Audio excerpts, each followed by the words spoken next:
कहेला पवन सिंह हो, कहेला पवन सिंह हो,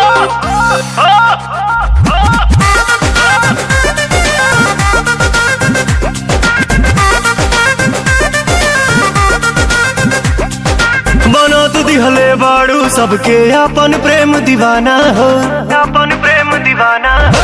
बना तू दिहले बाड़ू सबके अपन प्रेम दीवाना हो, पैबू नहीं हमरा जैसन जिंदगी में मर्दाना हो। करा सगाई पक्का हमरा हाथ से पहिरा रिंग हो, हई भोजपुरिया किंग जमाना कहेला पवन सिंह हो। भोजपुरिया किंग जमाना कहेला पवन सिंह हो। ब्यूटीफुल बॉडी बा तोहार सेक्सी सेक्सी लुक हो, ऐसे चलबू तान के सीना चल जाई बंदूक हो।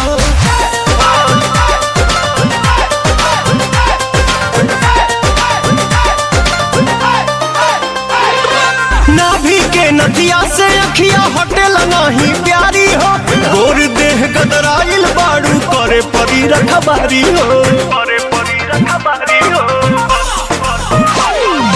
नाभि के नदिया से अखिया हटेल नहीं प्यारी हो, गोर देह गदराइल बाड़ू करे परी रखबारी हो, करे परी रखवारी हो, करे परी रखवारी हो। हमके लफुआ मत बूझा तू हकील नहीं डींग हो,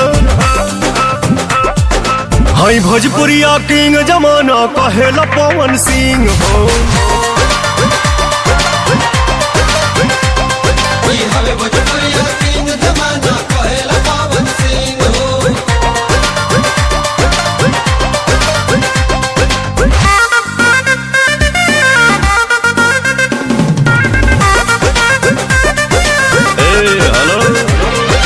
शाहबाद के सुरमा हई हम लगल हमके आँख में, अपना बाप से कह दो शादी हो जाए बैसाख में, हो जाए बैसाख में, हो जाए बैसाख में। शाहबाद के सुरमा हई लगल हमके आँख में, अपना बाप से कह दो शादी हो जाए बैसाख में, हो जाए बैसाख में, हो जाए बैसाख में। अभी ये मांग भरल मत करवाबो तू किंग हो,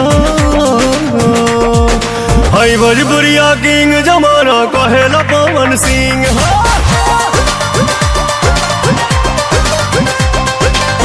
भोजपुरिया किंग जमाना कहेला पवन सिंह हो।